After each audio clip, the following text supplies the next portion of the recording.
Once again, welcome back to KC's Classes. KC's Classesന്റെ മറ്റൊരു എപ്പിസോഡിലേക്ക് എല്ലാവർക്കും സ്വാഗതം. This is Kiran CS. Kerala PSC junior accountant category number 363 364 2025 ഈ ഒരു പോസ്റ്റിന്റെ സ്മാർട്ട് സ്റ്റഡി വീഡിയോസ് കണ്ടിന്യൂ ചെയ്യാണ്. ഡെയിലി MCQസിലെ അക്കൗണ്ടിങ്ങിന്റെ ഇൻട്രൊഡക്ഷൻ പാർട്ടാണ് നമ്മളിപ്പോൾ ഡിസ്കസ് ചെയ്തുകൊണ്ടിരിക്കുന്നത്. സോ ഓൾറെഡി നമ്മൾ 15 ചോദ്യങ്ങൾ അക്കൗണ്ടിങ്ങിന്റെ ഇൻട്രൊഡക്ഷൻ പാർട്ടിൽ ഡിസ്കസ് ചെയ്ത് കഴിഞ്ഞു. നെക്സ്റ്റ് ഒരു 5 ക്വസ്റ്റ്യൻസ് നമ്മൾ ഇന്നത്തെ വീഡിയോയിൽ ഇൻക്ലൂഡ് ചെയ്തിട്ടുണ്ട്. വീഡിയോയിലോട്ട് പോണേക്കാൾ മുമ്പ് പറയാനുള്ളത്, നമ്മുടെ സ്ഥാപനം Kerala PSC commerce and management relate ചെയ്തിട്ടുള്ള എല്ലാ പോസ്റ്റുകൾക്കും ഓൺലൈനായിട്ട് കോച്ചിങ് പ്രൊവൈഡ് ചെയ്യുന്ന സ്ഥാപനമാണ്. നമ്മുടെ ആപ്പിലൂടെയാണ് ക്ലാസ്സസ് അവൈലബിൾ ആവുക. Live sessions, recorded sessions, PDF notes, MCQ practices, previous year question paper discussion, അങ്ങനെ സ്റ്റുഡൻസിന് വേണ്ടിയിട്ടുള്ള എൻറ്റയർ സപ്പോർട്ട് നമ്മൾ പ്രൊവൈഡ് ചെയ്യുന്നുണ്ട് കേട്ടോ. സോ നമ്മുടെ ക്ലാസ്സിൽ ജോയിൻ ചെയ്ത് പഠിച്ച് Kerala PSC commerce and management relate ചെയ്തിട്ടുള്ള പോസ്റ്റുകൾ ക്രാക്ക് ചെയ്യാൻ താല്പര്യമുള്ള സ്റ്റുഡൻസിന് ഡിസ്ക്രിപ്ഷൻ ബോക്സിലുള്ള എൻ്റെ വാട്സപ്പ് നമ്പറിൽ കോൺടാക്ട് ചെയ്യാം, ക്ലാസ്സസ് ആക്സസ് ചെയ്യാം. ഓൾറെഡി നമ്മൾ ജൂനിയർ അക്കൗണ്ടന്റിന്റെ കോച്ചിങ് ആരംഭിച്ചിട്ടുണ്ട്, നിങ്ങൾക്ക് ജോയിൻ ചെയ്യാൻ സാധിക്കും. ഓക്കെ, അപ്പോൾ നെക്സ്റ്റ് ക്വസ്റ്റ്യനിലോട്ട് നമുക്ക് കിടക്കാം. ക്വസ്റ്റ്യൻ നമ്പർ 16 ആണ് ഇനി വരുന്നത്. ചോദ്യം ഇതാണ്. 3 സ്റ്റേറ്റ്മെന്റ്സ് തന്നിട്ടുണ്ട്. Number 1, good will is an intangible asset. Then number 2, patents have physical existence. Number 3, machinery is a tangible asset. Easy question ആണ്. Statements 1 and 2 are correct. 2 and 3, 1 and 3, all statements are correct. എന്താണ് answer വരിക? ആദ്യത്തെ statement, goodwill is an intangible asset. Correct അല്ലേ? Goodwill എന്ന് പറയുന്നത് intangible asset ആണ്, നമുക്ക് കാണാനും തൊടാനും സാധിക്കില്ല. Then patents have physical existence. പേറ്റൻസിന് ഫിസിക്കൽ എക്സിസ്റ്റൻസ് ഉണ്ടെന്നാണ് പറയുന്നത്. തെറ്റല്ലേ? പേറ്റൻസും ഇൻടാഞ്ചിബിൾ അല്ല, ഫിസിക്കൽ എക്സിസ്റ്റൻസ് ഇല്ല. Then machinery is a tangible asset. Correct ആണ്. We can see and we can touch. Machinery tangible asset ആണ്. അപ്പോൾ 1ഉം 3 ആണ് കറക്റ്റ് ആയിട്ട് വരിക. ഓപ്ഷൻ C ആണ് answer. Okay, moving to question number 17. Accounting is both an art and science. Number 2, bookkeeping is a mechanical process. Number 3, accounting does not require judgment. 1 and 2 are correct. 2 and 3, 1 and 3, all statements are correct. നോക്കാം നമുക്ക്. ആദ്യത്തെ statement എന്താ? Accounting is both an art and science. Accounting എന്ന് പറയുന്നത് ആർട്ടും സയൻസും ആണ്. ശരിയല്ലേ? നമ്മളതിൻ്റെ ബേസിക് കാര്യങ്ങൾ പഠിക്കുമ്പോൾ ആദ്യം പറയുന്നതാണ് accounting is both art and science എന്ന് പറയുന്നത്. അപ്പോൾ അത് ശരിയാണ്. Then book keeping is A mechanical process. ശരിയാണ്. ബുക്ക് കീപ്പിംഗ് എന്ന് പറയുന്നത് റെക്കോർഡ് ചെയ്യുക, ക്ലാസിഫൈ ചെയ്യുക, റൂട്ടീൻ വർക്കാണ്.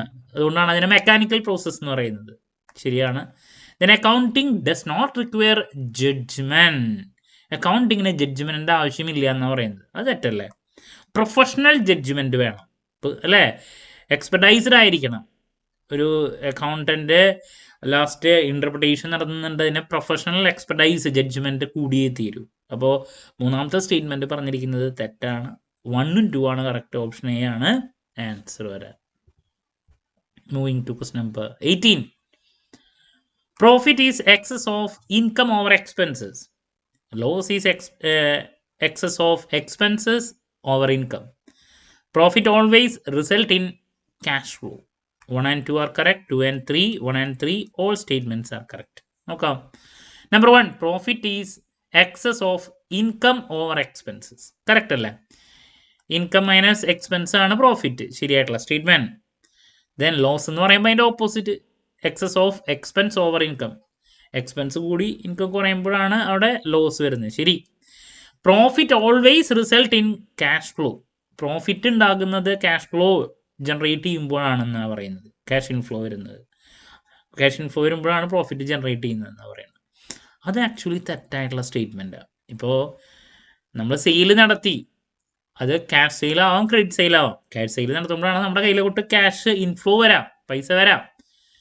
ക്രെഡിറ്റ് സെയിൽ നടത്തിയാലും അവിടെ നമ്മൾ എന്താണ് റവന്യൂ ജനറേറ്റ് ആയി എന്നാണ് കാണിക്കുക. ക്രെഡിറ്റ് സെയിൽ നടത്തി കഴിഞ്ഞാൽ ആക്ച്വലി നമുക്ക് ക്യാഷ് ഇൻഫ്ലോ അവിടെ വരുന്നില്ല.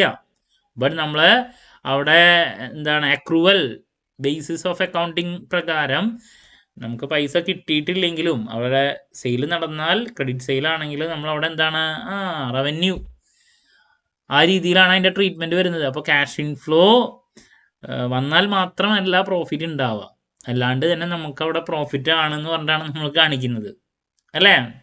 അപ്പോൾ അതുകൊണ്ട് തന്നെ മൂന്നാമത്തെ സ്റ്റേറ്റ്മെൻറ്റ് തെറ്റാണ്. ഒന്നുകൂടിയും പറയാണ്, ഇവിടെ ക്വസ്റ്റ്യൻ എന്ന് പറയുന്നത് profit always result in cash inflow എന്നാണ്. അല്ല, ക്യാഷ് ഇൻഫ്ലോ നടന്നാൽ മാത്രമല്ല നമ്മൾ പ്രോഫിറ്റിൻ്റെ ട്രീറ്റ്മെൻറ്റ് കാണിക്കുന്നത്. നമുക്കറിയാം 2 ബേസിസ് ഉണ്ട്, ക്യാഷ് ബേസിസും ഉണ്ട്, അക്രൂവൽ. നമ്മൾ അക്രൂവലാണ് ഫോളോ ചെയ്യുന്നത്. അക്രൂവലിൽ നമുക്ക് കിട്ടാനുള്ള ഇൻകം നമ്മളതിനെ കാണിക്കുന്നുണ്ട്. ക്രെഡിറ്റ് സെയിൽ നടക്കുമ്പോൾ എത്രയാണോ എമൗണ്ട് നടന്നിട്ടുള്ളത് അത് നമ്മൾ എന്ത് ചെയ്യുന്നു, ക്രെഡിറ്റ് സെയിലായിട്ട് അവിടെ ട്രീറ്റ് ചെയ്യാണ്. നമുക്ക് പൈസ ചിലപ്പോൾ പിന്നെ ആയിരിക്കും ലഭിക്കുക. അപ്പോൾ അവിടെ ക്യാഷ് ഇൻഫ്ലോ നടന്നിട്ടില്ല, എന്നാലും അവിടെ പ്രോഫിറ്റിൻ്റെ ട്രീറ്റ്മെൻറ്റ് വരുന്നുണ്ടെന്നുള്ളതാണ്. സോ ഓപ്ഷൻ എ ആണ് ആൻസർ വരിക. 1 ഉം 2 ആണ് ശരി, option A. Moving to question number 19.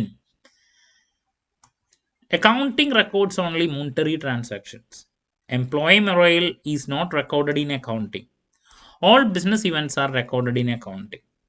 1 and 2, 2 and 3, 1 and 3, all statements are correct. നോക്കാം നമുക്ക്. ആദ്യത്തെ statement accounting records only monetary transaction. Correct ആണ്. മോണിറ്ററി ട്രാൻസാക്ഷൻസ് മാത്രമേ അക്കൗണ്ടിങ്ങിൽ റെക്കോർഡ് ചെയ്യുള്ളൂ. Number 2, employee morale is not recorded in accounting. Employee morale അക്കൗണ്ടിങ്ങിൽ record ചെയ്യില്ല എന്നാണ് പറയുന്നത്. ശരിയല്ലേ? എംപ്ലോയി മൊറൈൽ എന്ന് പറയുമ്പോൾ മോണിറ്ററി ട്രാൻസാക്ഷൻ അല്ല.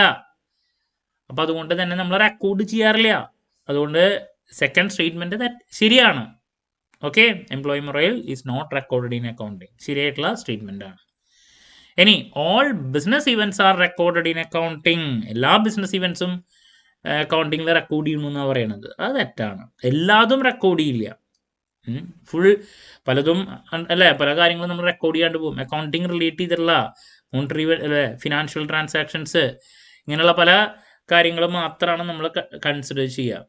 ഒരുപാട് ഇവൻറ്റ്സ് നടക്കുന്നുണ്ടായിരിക്കും, എല്ലാത്തിലും നമ്മൾ എന്ത് ചെയ്യില്ല, റെക്കോർഡ് ചെയ്യില്ല അക്കൗണ്ടിങ്ങിൽ. അപ്പോൾ അതുകൊണ്ട് തന്നെ 1 ഉം 2 ആണ് കറക്റ്റായിട്ട് വരുന്നത്. മൂന്നാമത്തെ തെറ്റാണ്. ഓപ്ഷൻ എ ആണ് ആൻസർ വരാം. ഓക്കെ, നമുക്കൊന്നും കൂടി ഡിസ്കസ് ചെയ്യാം. ഒരു ചോദ്യം കൂടിയും. Business entity concept separates owner and business. Going concern assumes continuity of business. Accounting period concept assumes infinite business life. 1 and 2, 2 and 3, 1 and 3, all statements are correct. ആദ്യത്തെ business entity concept separate owner and business. ശരിയല്ലേ? Entity കൺസെപ്റ്റിലാണ് business is different from its businessman എന്ന് പറയുന്നത്. ബിസിനസ്സും ബിസിനസ്മാനും രണ്ടും രണ്ടാണെന്ന് പറയുന്നത് entity കൺസെപ്റ്റിലാണ്. ഇനി going concern assumes continuity of business. Going കൺസേണിലാണ് നമ്മൾ പറയുന്നത് ബിസിനസ്സിന് ഒരു ഇൻഫൈനൈറ്റ് ലൈഫ് ഉണ്ട്, നെവർ എൻഡിങ് ആണെന്ന് പറയുന്നത്. അപ്പോൾ ശരിയാണ്.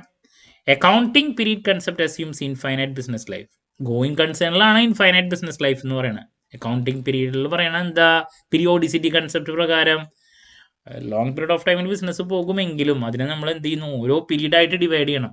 ഓരോ പീരീഡിലത്തെയും പെർഫോമൻസ് നമുക്ക് അറിഞ്ഞിരിക്കണം. അതിന് വേണ്ടിയിട്ട് ട്രേഡിംഗ് പിയാനിൽ കൊണ്ട് ബാലൻസ് ഷീറ്റ് വരച്ച് പ്രോഫിറ്റ് ആണോ ലോസ് ആണെന്നും ഫിനാൻഷ്യൽ പൊസിഷൻ അറിയാൻ വേണ്ടിയിട്ട് നമ്മൾ ചെയ്യുന്നു. അത് പീരിയോഡിക് കൺസെപ്റ്റിൻ്റെ ബേസിലല്ലേ. അപ്പോൾ ഇൻഫൈനൈറ്റ് ലൈഫ് എന്ന് പറയുന്നത് ഗോയിങ് കൺസേൺ ആണ്, അക്കൗണ്ടിങ് പീരീഡ് കൺസെപ്റ്റിലല്ല. അപ്പോൾ മൂന്നാമത്തെ സ്റ്റേറ്റ്മെൻറ്റ് തെറ്റാണ്. 1 ഉം 2 ആണ് ശരിയായിട്ട് വരിക. ഓപ്ഷൻ എ ആണ് ആൻസർ. അപ്പോൾ നമ്മൾ 5 ചോദ്യങ്ങൾ ഇന്ന് ഡിസ്കസ് ചെയ്തു. ഇനി നമുക്ക് അക്കൗണ്ടിങ്ങിൻ്റെ ഇൻട്രൊഡക്ഷൻ പറഞ്ഞ റിലേറ്റ് ചെയ്തുള്ള 5 ചോദ്യങ്ങൾ കൂടി ഉണ്ട്. അതിനുശേഷം നമ്മൾ മറ്റൊരു സബ്ജക്റ്റിൻ്റെ MCQ ഡിസ്കഷനിലോട്ട് കിടക്കും. അപ്പോൾ എല്ലാ ദിവസവും നമ്മൾ MCQs അപ്ലോഡ് ചെയ്യുന്നുണ്ട്. ഞങ്ങൾക്ക് വളരെ യൂസ്ഫുൾ ആയിരിക്കും. ഞാൻ പറഞ്ഞു, നമുക്ക് ടോട്ടൽ 100 ചോദ്യങ്ങൾ വരുന്നതിൽ ഡിറക്റ്റ് ചോദ്യങ്ങളുണ്ടായിരിക്കും, സ്റ്റേറ്റ്മെൻറ്റ് രൂപത്തിലുള്ള ചോദ്യങ്ങളുണ്ടായിരിക്കും. ലാസ്റ്റ് കുറച്ച് നാളുകളായിട്ട് സ്റ്റേറ്റ്മെൻറ്റ് ബേസ് ചെയ്തുള്ള ചോദ്യങ്ങളുടെ എണ്ണം കൂടി വരാണ്.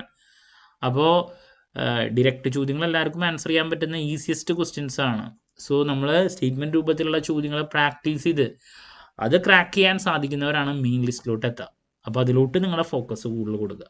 ഓക്കെ, സോ എന്ത് ഡൗട്ട് ഉണ്ടെങ്കിലും കമൻറ്റ് ചെയ്യാതിനുള്ള മറുപടി ഞാൻ വീഡിയോസിലൂടെ നൽകുന്നതായിരിക്കും. മറ്റൊരു വീഡിയോയുമായി വീണ്ടും കാണാമെന്നുള്ള പ്രതീക്ഷയോടെ നിർത്തുന്നു. This is Kiran CS signing off. Have a nice day. Thank U.